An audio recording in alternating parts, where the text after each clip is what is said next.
All right, let's look into section 6C, the normal distribution, and we're going to be looking at a special and very common type of distribution, which is characterized by a nice symmetric bell-shaped curve. So another name for the normal distribution is the bell curve. And I guess it would help if I could spell. So I'm sure you've seen or heard of the bell curve. Let me fix that up. Bell curve. And so these normal distributions will have a single peak. It'll have a characteristic bell shape. And these types of distributions occur when your data set is characterized by having been influenced by many different factors, such as maybe human characteristics. If you were to look at the heights of all males and you created a histogram of that, then the basic shape you would see would be this normal distribution or a bell curve. Or if you did the heights of all women, their heights would be distributed evenly symmetric with one peak, which would give us, again, that characteristic bell-shaped curve. Same thing with species of animals. When there's a lot of factors involved in a particular characteristic, when you're dealing with genetics or anything that might influence that behavior, then IQ scores, for instance, then that data will be evenly distributed and resemble a bell curve. So I've got several here. You've seen this before in the previous section notes. I've got 3 different bell curves here, and the fact that this is in color is helpful. I've got this green one, which is a nice normal distribution, bell-shaped curve. I've got this blue one, which is tall. I've got this red one that's centered at the middle, just like the blue one. And then I have this more spread out one, which is kind of an orange color. So this is to emphasize that the bell curve does not necessarily have to be one exact height or one exact width. It has to have one peak, and it has to be symmetric on both sides of that peak. So all of these have symmetry about that center peak. There's one peak. Folded it down the middle at that peak, then you would have both sides would be mirror images of each other.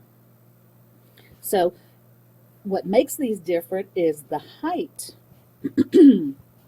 of that center point and the variation or the spread of your data. You may have a wide bell shape, or you might have a very thin bell shape, but they're all bell-shaped and they're considered to be normally distributed. A very important thing when you have a bell curve, that central peak or normal distribution, that central peak that occurs will always be at the value of the mean, the median, the mode. The mean, the median, the mode are all the exact same value when you have a normal curve or a normal distribution. Now they may vary in the spread of their data. There may be some variation there, and we can determine that by the standard deviation, which is something we calculated in the previous section. But again, all these curves are symmetric. And again, another note, I'm going to make this, say this again later, but the mean, the median, the mode all occur at that central peak, and they're all the same value. So of the 2 distributions I have here, if you took your pencil and just drew a nice smooth curve along those peaks and extending it to where the data ends, you will notice if the shape has that normal bell curve or if it's not. And so of the 2 shapes I have here, the one on the left would represent a bell curve. So I will just say the one on the left here. The one on the right represents a distribution that is skewed to the right because there's a tail on the right. So again, as I stated earlier, what is normal?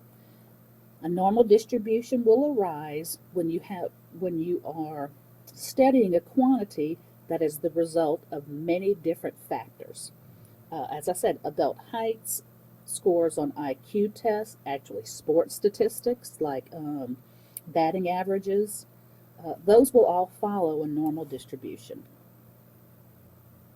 So here are some conditions that need to occur for a distribution to be a normal distribution.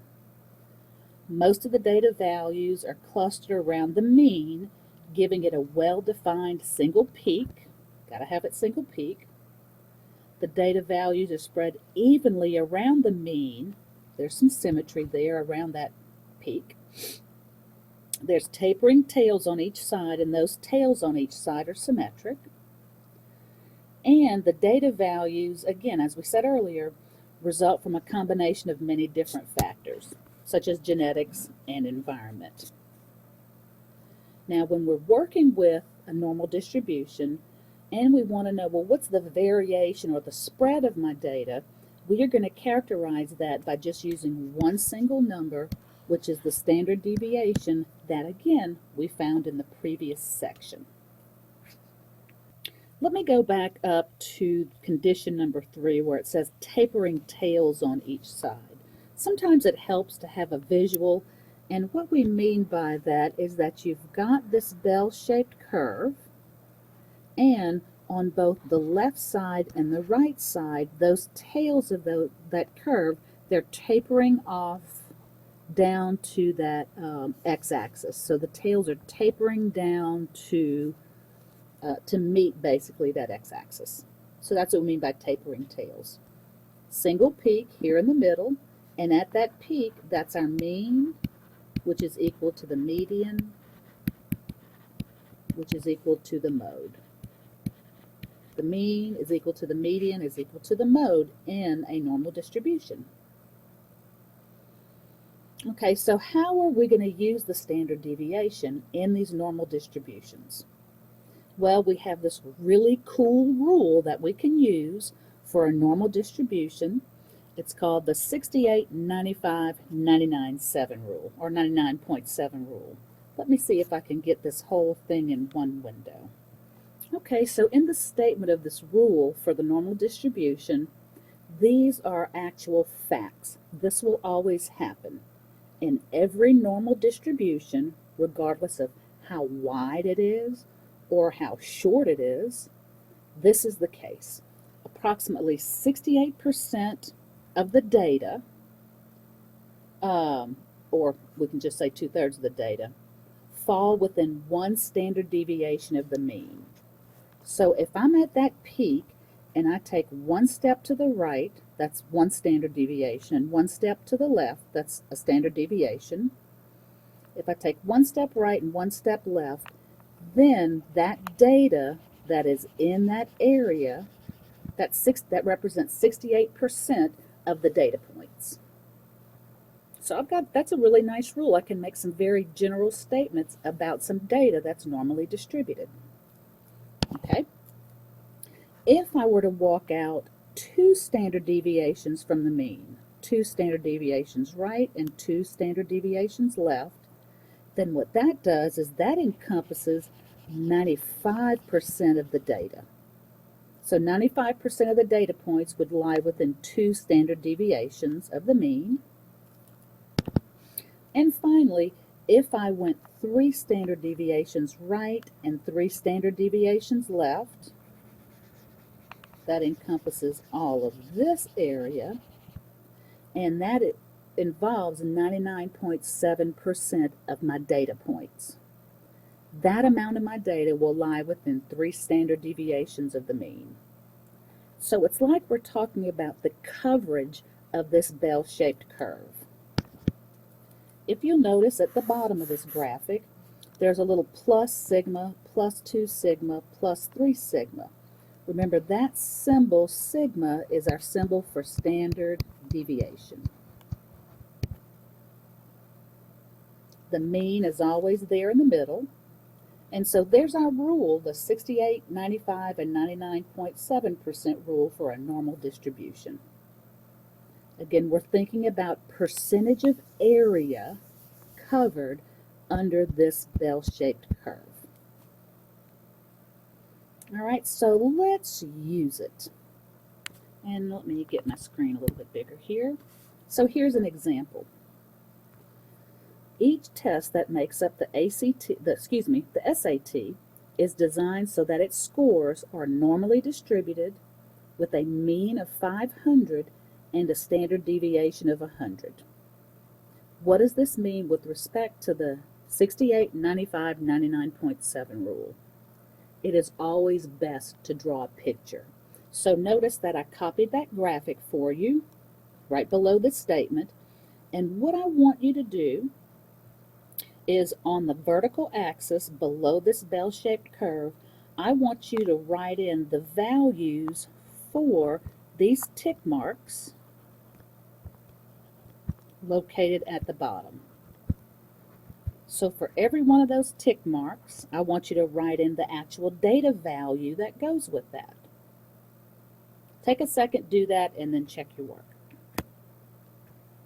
Okay, so the data values that go on the horizontal axis below each of the vertical lines that I have marked on here would be 500 right there at the middle, because that is the mean. And the mean is always at that center peak. So I would place my 500 as my value for my mean. Now each of these tick marks that go out right and left from the mean represent a standard deviation away. So if I go, or if I basically just take a walk from 500 to the next tick mark, that means I just walked one standard deviation.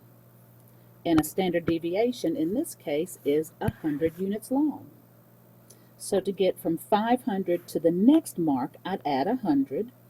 For one standard deviation, that would give me 600. I'd add another standard deviation to the right of that to put me at a data value of 700, and another standard deviation to the right of that to give me 800. So I'm just adding that standard deviation each time. So this, I went one standard deviation, then I went to the right 2 standard deviations, then I went to the right 3 standard deviations. To go left, I'm just going to subtract that standard deviation. So 500 minus 100 would be 400. So that's my data value if I go left 1 standard deviation. If I go left 2 hops, which would be 2 standard deviations, then I would have a data value of 300. And if I went left 3 standard deviations, I would subtract 300 from 500, which would give me a data value of 200. If I went to the left 3 standard deviations. Any question? Not that you can ask me right now because this is a video, but I hope you would email me with any questions you would have on this material. Okay, so the mean is that peak in the middle, 500, and since each standard deviation is worth 100 points, I guess you could say, you're just adding 100 every time you take a step to the right, you subtract 100 every time you take a step to the left. Now that we have those values on here, we can actually make some statements about this SAT test. Think about this question. So we'll have question number 1. What percent of people would score greater than 500 on this SAT test? So see where 500 is, it's right there in the middle. So I need to figure out what percentage of data occurs to the right of that middle line there at the mean. How much data is to the right? Don't try to do anything fancy. Think about this as a whole, and all the data to the right would represent half of that whole. All the data to the left would represent the other half of that whole. So the percentage of people that would score greater than 500, that means to the right of 500, would be 50%. So I know you can answer question number 2. What percent of the people scored less than 500 on the SAT? Well, that would be 50% because 50% of the data lies above the mean and 50% lies below the mean. So keeping that in mind and keeping in mind the 95% and the 99.7%, I'm going to write some questions here and then I want you to answer them. Okay, so here are a few other questions I would like you to answer based on this graphic using the 68, 95, 99.7 rule. What percentage of people scored between 400 and 600 on this SAT exam? Question 4, what percentage of people scored between 300 and 700? Question 5, what percentage of people scored greater than 800? Question 6, what percentage of people scored less than 700? And again, this is dealing with people who took the SAT test. So when I say what percentage of people, I'm meaning what percentage of people that took the test scored greater than 500, and so on. Okay, try to answer those questions and then check your work. So for question 3, what percentage of people scored between 400 and 600 on the SAT exam? That comes straight from the graph using the 68, 95, 99.7 rule. All I need to do is look between 400 and 600, and that represents all the values within 1 standard deviation of the mean, and so the rule says that that's 68%. Straight from the graph. Okay, so question number 4. What percentage of people scored between 300 and 700? Well, if I look between those two values, that represents 2 standard deviations of the mean. 2 standard deviations to the right of the mean, 2 standard deviations to the left of the mean. And the rule says that that is 95% of your data. So 95% of the people scored between 300 and 700 on this exam. Okay, next one. What percentage of people scored greater than 800? And question number 6, what percentage of people scored less than 700? Those two guys are tricky because the values for those two are not given directly on the graph, so we need to determine those. So let's check out for the greater than 800. What percentage scored greater than 800? If you look on your graph where you have your data values, greater than 800 is just this little kind of area just to the right of 800. It doesn't look like anything, but looks can be deceiving. Let's think about these different sections and what percentage each of those sections represent. So I have several ways I can look at this. I know that the right half of this graph represents 50%. Each of these strips, when they're added, should total 50%. So let's see if we can determine how much is actually in each of these individual strips. Okay, so I know that from 1 standard deviation left and 1 standard deviation right, I know that that total is 68. If I split it in half, then that means from the middle to 400 to 1 standard deviation to the left would be 34% because I'm just cutting 68% in half. So this strip would be 34%. And its mirror image, the symmetry, due to symmetry on the right half, would be 34% as well. Because if I add 34 and 34, I'd get 68. Well, that's going to be helpful. What about this 95 part?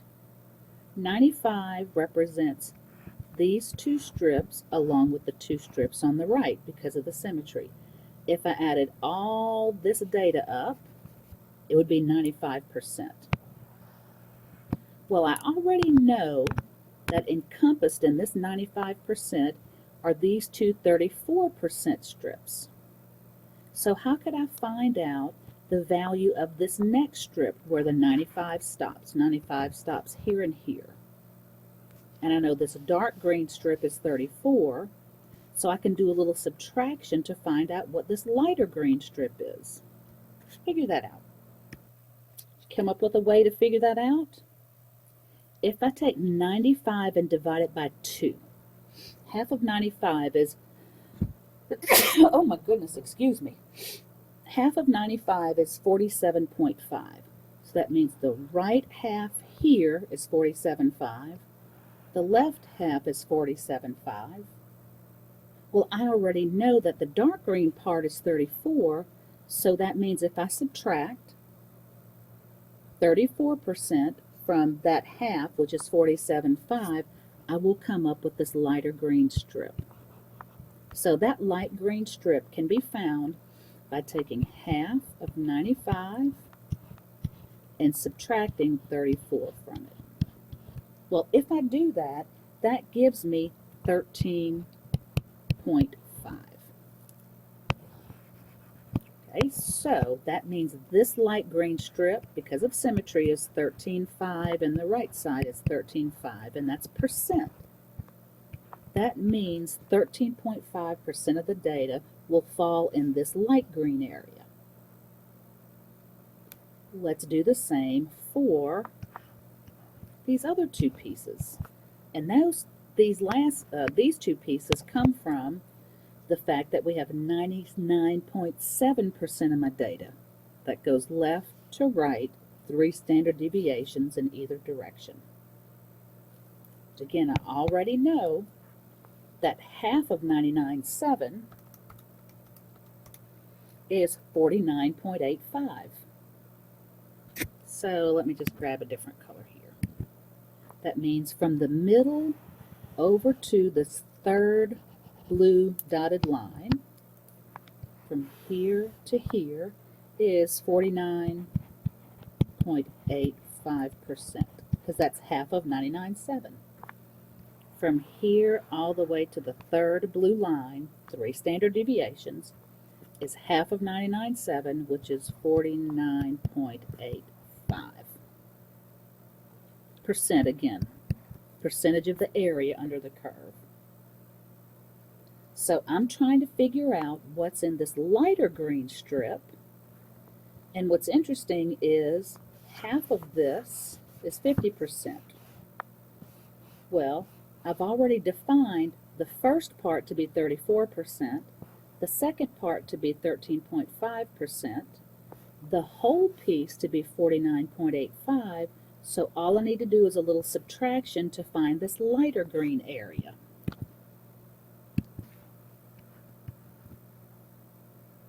Okay, so I know this whole half is 49.85.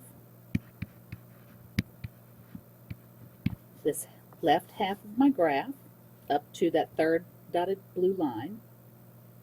So 49.85 is if I subtract 34% and I subtract 13.5%, that's going to give me this little light green portion that's left over for the area on that left-hand side up to the third blue line. So subtract that. Let's see, 49.85 minus 34 minus 13.5 gives me this little light green strip is going to be 2.35%. Well, you see how I'm defining the area for each strip. So this side, because of symmetry, would be 2.35%. You're going to see how this is helpful to answer some questions. Okay, finally, I've got these little tails. Remember, the goal of my problem was to find how much percentage was above 800. Well, let's see what we have. From this from the third dotted blue line to the left of the mean and the third dotted blue line to the right of the mean is 99.7. That's not 100%. So if I take 99.7 and subtract it from 100%, that'll tell me what's left over in these two tails. I'll just do that right here. We'll take 100 and subtract 99.7, and that leaves us with 0.3%.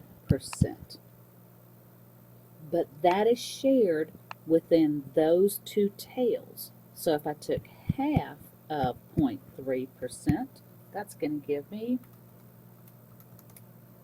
0.15. That means these little tail areas to the left and to the right of that third standard deviation mark, that amount of area is very small. It's 0.15%.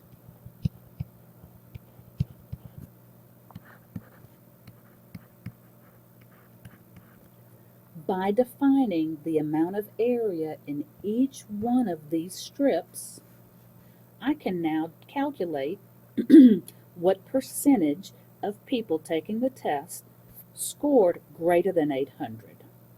So that's the little tail to the right of 800, so that would be 0.15% of the people would score greater than 800. That's a small amount of people, small percentage of people. For question number 6, what percentage of people scored less than 700 on this exam?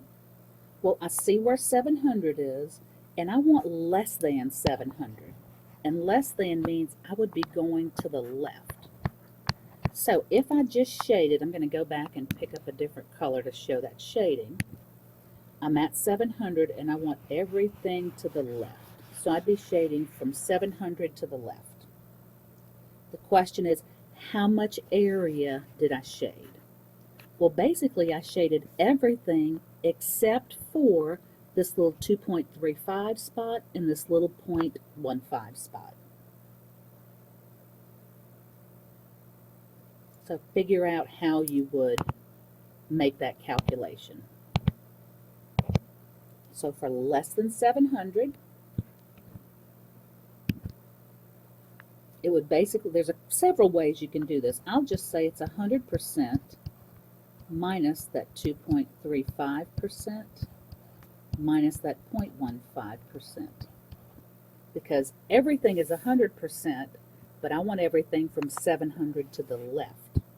So that means I need to subtract the 2.35 that's not being used and the 0.15 that's not being used. What's that value going to be?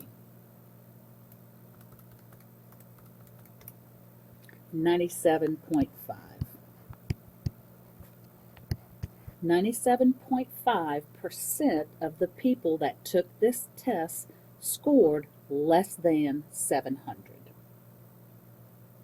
This is going to take some getting used to and some practice, but this is a very important concept when dealing with statistics. So I will stop this first part of the video here and then pick up with another.